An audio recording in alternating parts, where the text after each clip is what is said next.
Jesus se reunia com os discípulos e os discípulos seguiram Jesus porque queriam. Jesus não forçou ninguém a segui-lo. Até tinha um momento que alguns se escandalizaram e foram embora, e ele ainda disse para os outros: olha, quem quiser vá também. Porque ele só queria que ficasse com ele aqueles que de fato estivessem com o coração totalmente aberto para segui-lo. Jesus organizou os discípulos para que eles pudessem continuar aquilo que eles aprenderam, e isso se perpetuou até hoje. Inclusive grandes empresas, por favor, alguém peça para eles não ficarem falando muito lá. Grandes empresas usam inclusive o modelo de Jesus para como um modelo de como prosperar numa empresa, como fazer com que ela cresça, pelo sistema de discipulado também.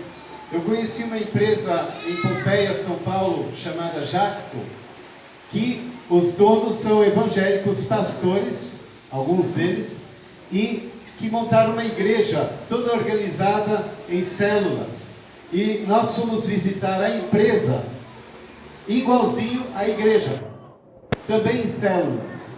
São pequenas equipes que têm a máquina, desde o preparo do material até a confecção do produto, o acabamento, a limpeza, o empacotamento e o encaminhamento. É sempre a mesma equipe que faz tudo isso, todo o processo. E é uma empresa que está progredindo. É o modelo que Jesus praticou com seus discípulos. Queridos, quando o povo construiu a Torre de Babel, Deus falou assim: agora esse povo está unido e será um povo invencível, por eles estarem unidos num só objetivo. Tanto é que daí Deus colocou os diversos idiomas ali na boca de vários, e um não conseguia mais entender o outro, e cada qual, conforme o seu idioma, ia para um canto, porque era para o povo crescer e se multiplicar e encher a terra. Aí cada um foi para algum lado. Em Mateus 16, 18 diz: também eu te digo que tu és Pedro, e sobre esta pedra edificarei a minha igreja, e as portas do inferno não prevalecerão contra ela. O inimigo conhece esse texto, e ele está agindo contra o sistema de igrejas há muito tempo. Ele quer desmontar o sistema, porque ele não conseguirá prevalecer contra a igreja que estiver firmada na rocha, firmada na sã doutrina, firmada em Cristo Jesus. E de tempos em tempos, com a globalização e com a evolução administrativa, de marketing e tudo mais, muitas coisas e formas foram adotadas pelas igrejas para, pensando nisso, poderem progredir. Nada errado em organizar. O problema é quando isso toma conta e está em primeiro lugar sobre a simplicidade da dependência do Senhor. E a igreja, no mundo todo, tem sofrido em alguns aspectos, e muitas igrejas têm perdido muitas pessoas, porque as pessoas não estavam presas, não estavam firmadas em Cristo Jesus, e sim no sistema da igreja. O sistema da igreja decepciona, porque são pessoas. Qualquer igreja pode decepcionar, porque hoje você tem uma opinião, concorda com algumas coisas, amanhã não. O pastor é um ser humano falho, ele pode falhar de repente, aí você pensa: não quero mais saber desse pastor, muda de igreja, e fica pulando de galho em galho. No Brasil, 40% dos evangélicos estão fora de igreja, não querem mais saber do sistema. E muitos estão se reunindo fora da igreja, dizendo que não suportam mais o legalismo, regras e algumas coisas típicas de igreja. Só que eles acabam se reunindo e se formam uma igreja. Onde 2 ou 3 estão reunidos em meu nome, ali estarei. Não adianta. Você pode não ter nome, tem até igreja chamada igreja sem nome. Acabam se reunindo a igreja reunida. A igreja não são os tijolos, são as pessoas. E o que está acontecendo no sistema mundo, em que diversas pessoas estão dispersando de igrejas, é porque muitas vezes as pessoas também estão procurando algo que mexa com eles. Eles querem algo mais, algo que agrade a eles. E há uma palavra em 2 Timóteo 4, versículo 3 e 4, que fala sobre isso. E esse é o tempo que a gente está vivendo hoje também. 2 Timóteo, capítulo 4, versículos 3 e 4.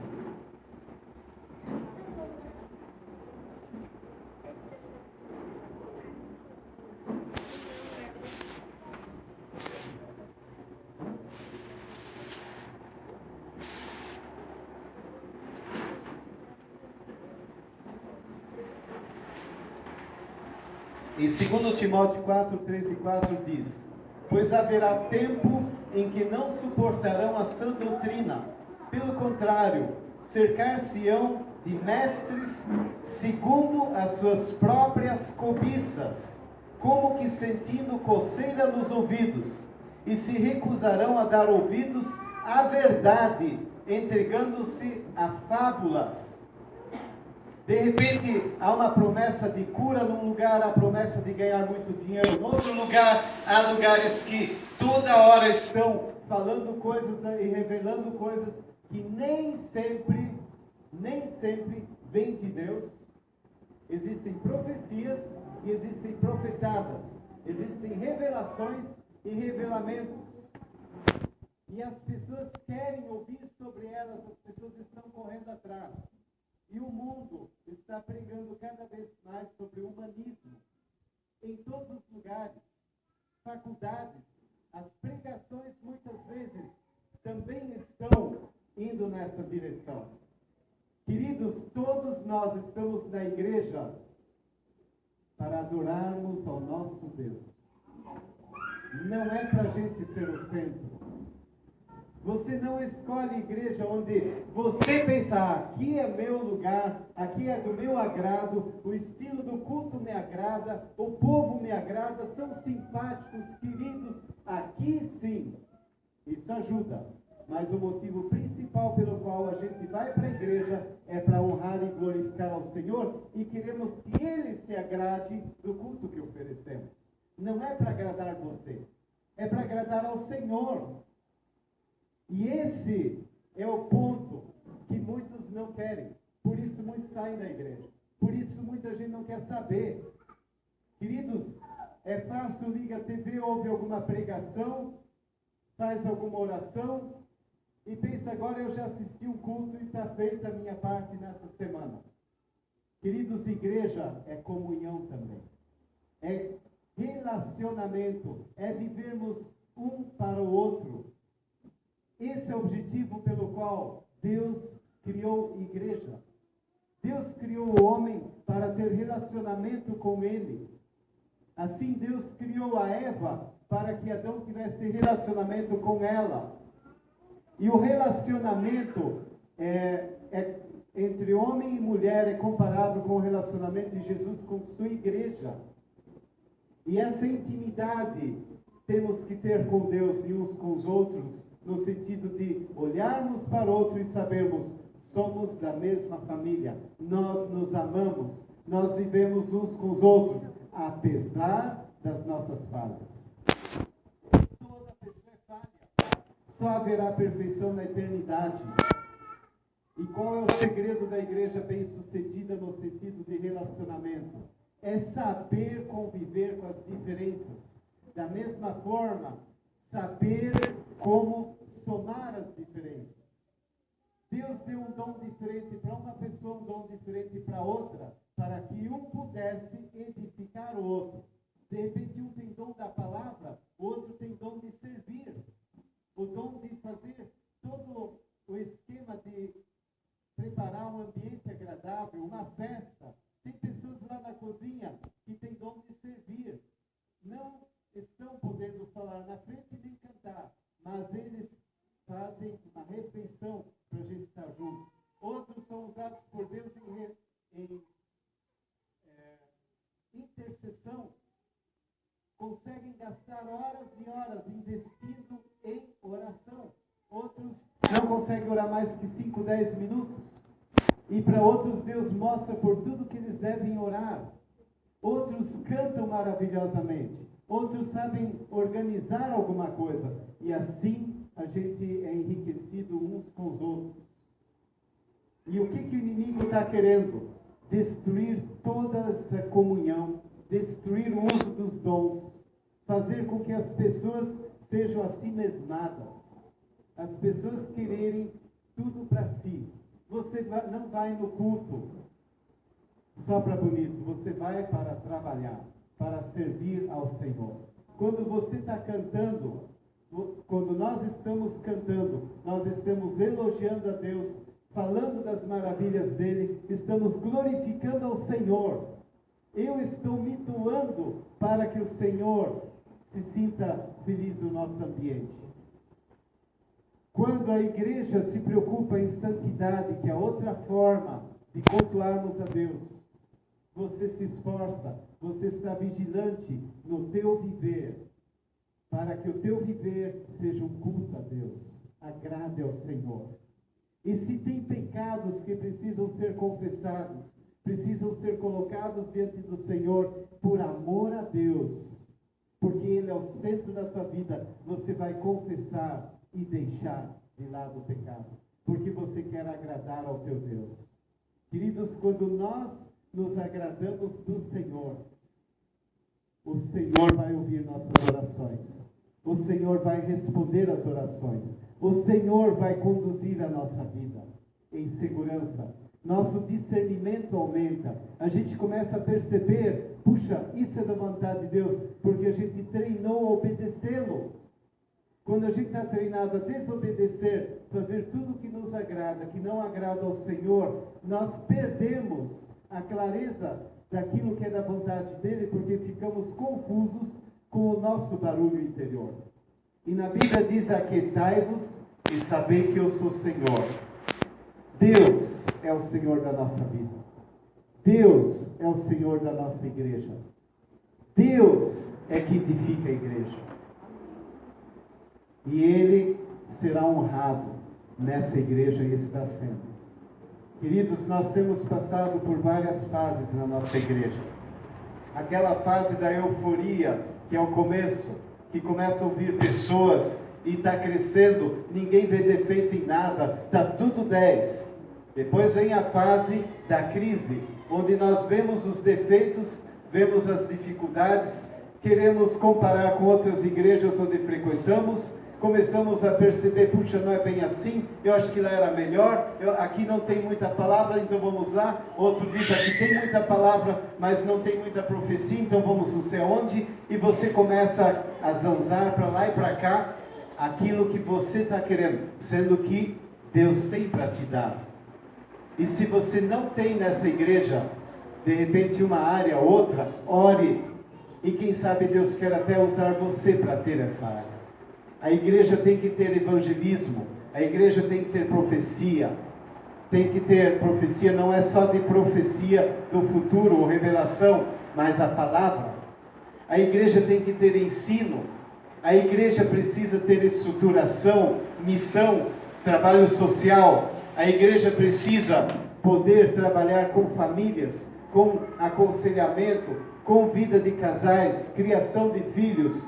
Todos os aspectos podem ser apresentados numa igreja, exercitados, desde que cada membro diga: Senhor, eis-me aqui, envia-me a mim. Eu já percebi, queridos, não só na nossa igreja, como em outras, que pessoas que você muitas vezes pensava, esse aí não tem o que dar. Parece uma pessoa quieta, tímida, não fala, não faz nada. E essa foi a pessoa que Deus levantou para fazer grandes coisas. E Deus quer revelar coisas grandes e ocultas que não sabemos, também na nossa vida como igreja. Cabe a nós estarmos abertos. E o apelo que eu quero fazer aqui, o desafio para cada um de nós, que caminhemos para frente com muito amor, com tolerância e com perseverança, com força de vontade. Vocês estão vendo, eu vou citar novamente nossos queridos de Barra Velha. O esforço valeu. Aí, ó, já está num ponto que daqui para frente já está no embalo. É só não atrapalhar. Deus está fazendo. Eu gostaria de chamar aqui à frente o seu Valmor, Dona Ivone, o Sérgio e Carla. Por favor, venham aqui à frente.